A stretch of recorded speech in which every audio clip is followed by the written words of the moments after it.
Aaron Glen, New York Jets head coach, has spoken and has stated he believes that Geno Smith can lead the Jets to the promised land. What do you mean by that? And did the Tennessee Titans signal that they might be taking a chance at number 4 in the NFL draft? And lastly, on today's show, we got to talk about the Cleveland Browns owner signaling that Deshaun Watson could potentially be starting for the Browns this season. What in the dookies? Y'all know we going to talk about it, break it all down, but you got to hear the music first. Welcome to your number one spot for all NFL news and content, NFL Central.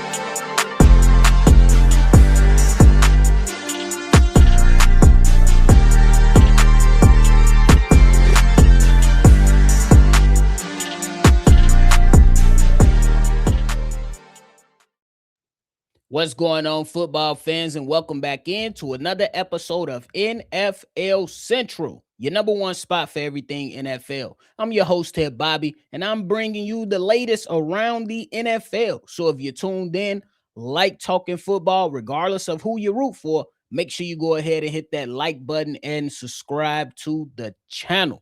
We're going to kick things off on today's show talking about Geno Smith and the New York Jets. Now we know that the NFL and the owners and the GMs and the presidents and all these guys have been meeting at the annual NFL owners meeting. I guess it's called something like that.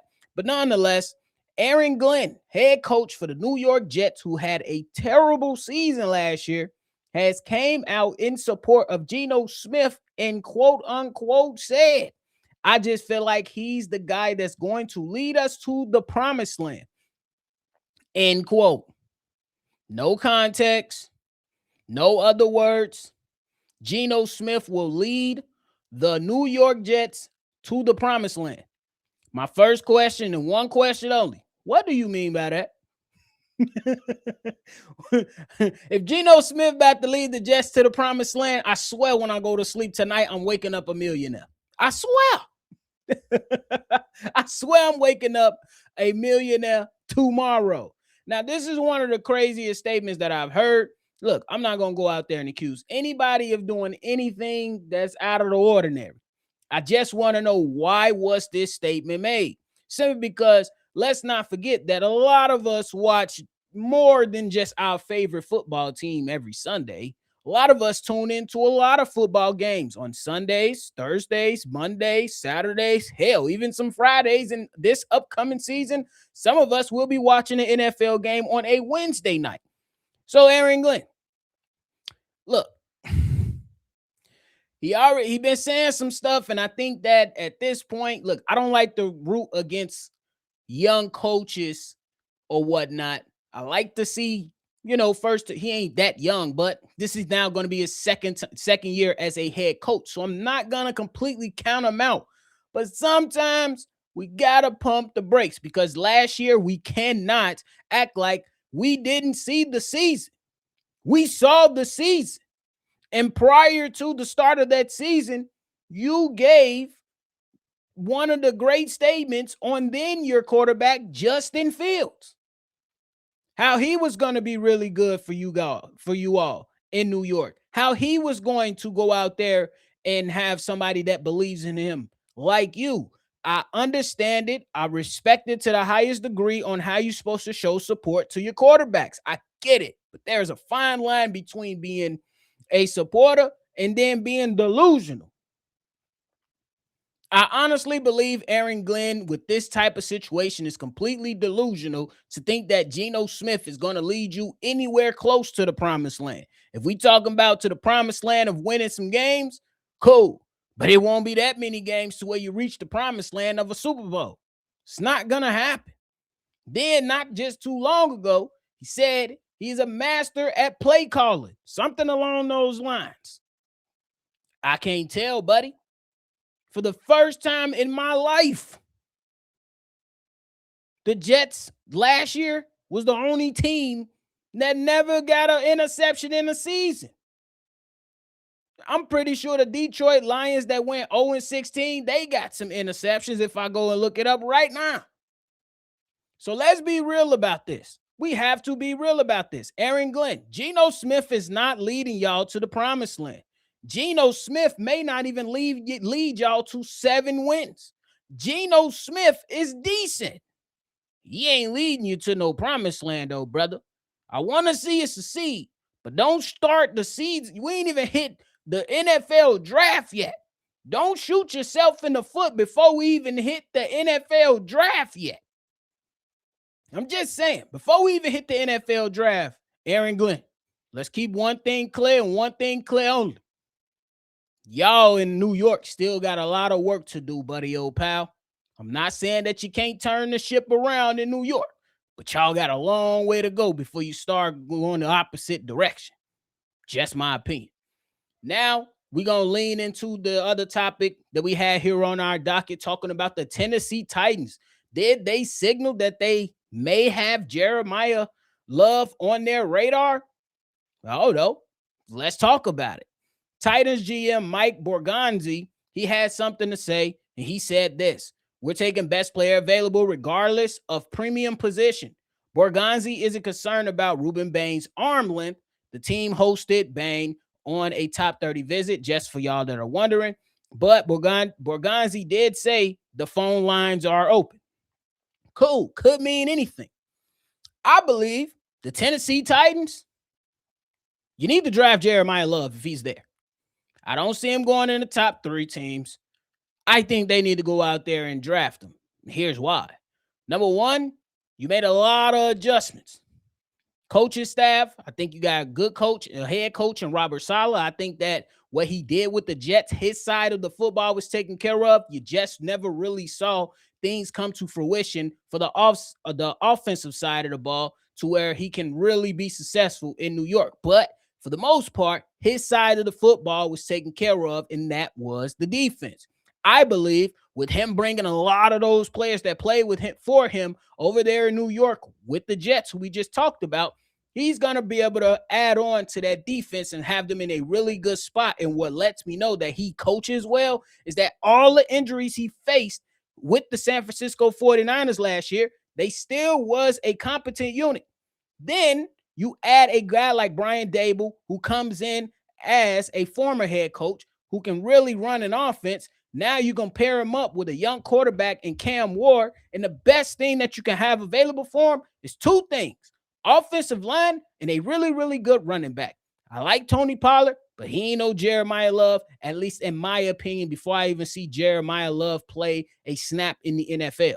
If you give Cam Ward a running back like Jeremiah Love, I think that's the first big step in the right direction for the Tennessee Titans. Obviously, you still have to go out there and improve your wide receiver room, but they did pick up Wan'Dale Robinson over the offseason, which was pretty damn good at the start of free agency for them. You made some moves on the defensive side and picked up some guys here and there to help fill out the team.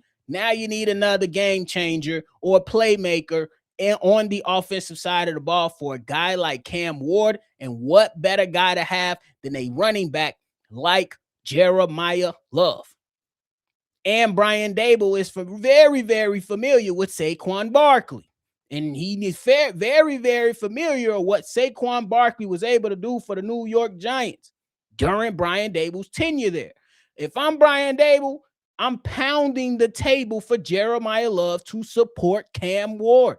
It will be one of the best moves that they can give that young fella. You say you don't care about positions and all that stuff. You're going to go best player available. At 4, if Jeremiah Love is there for you, Tennessee Titans, you have to pull the trigger and draft him. Now, Ruben Bain ain't nothing to sniff at. I ain't going to lie to you. But you need to help that young quarterback who is potentially your future. Get him that running back, because it's him and then it's everybody else. Him and then everybody else. And we know what some of these premier running backs can do for a team offensively. A lot. I believe Jeremiah Love can do so for the Tennessee Titans if they do draft him. For sure. Now, before we get up out of here, I want to talk about the latest surrounding the Cleveland Browns. The Dookies. Hey, Cleveland Browns owner, he has come out and pretty much backed up Deshaun Watson. Pretty much going out there and saying there is a chance that Deshaun Watson can start week 1 for the Cleveland Browns. Here's my take on it. What else did we expect them to say, ladies and gentlemen? I know there's going to be some people that don't like it. I know there's some people that's going to be calling him an idiot.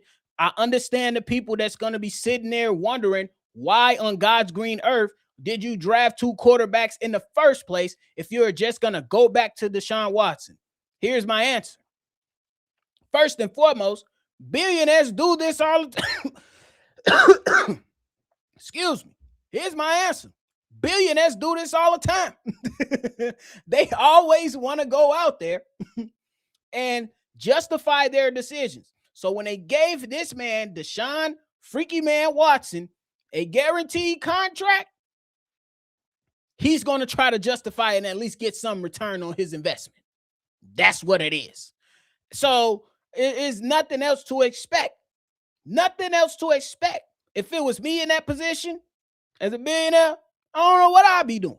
But I know damn well I wouldn't have had my organization draft 2 quarterbacks last draft just to turn back and hand the keys back off to Deshaun Watson. It makes no sense. That's asset mismanagement, in my personal opinion. It's just asset mismanagement, in my personal opinion. And I'm not even going to lie to you. I'll be telling Shedeur Sanders to stay ready. We know we better than Dylan Gabriel. I'm going to give Deshaun Watson a fighting chance. Not even going to hold you. But the moment I feel like he ain't capable, come on, Shedeur, you put the number 2 jersey back on. Let's go. Put your wrist up. It's time to rock and roll, baby. And I hope that they have some type of plan in place to where they don't let this thing linger out too long. Because if you give Deshaun Watson the first 4 weeks of the season, let's just say that, and he goes out there and absolutely looks horrible, after 4 weeks, we going with Shedeur Sanders. I'm just, you got, at some point, the Cleveland Browns are going to have to cut their losses, right? At least one would think so. At least in my mind. But sometimes billionaires do different things, bro. All of them have an ego. Not too many people can tell them what to do. But what I would do is, you got 4 to 6 weeks, bro. And if you ain't got it in order and our team, the offense ain't going, the offense can't put up points, you out there struggling, throwing up interceptions, et cetera, oh, yeah, we ain't going through this no more, and I'm going to cut my losses and eat the cap. At some point, they're going to have to eat the cap. You seen the Miami Dolphins do it. You seen the Denver Broncos a couple years ago do it. At some point, you got to cut your losses and just eat the cap, bro. Send him on his merry way. Real talk. So I understand it to a degree. He trying to get a return on his investment, which was a hefty one.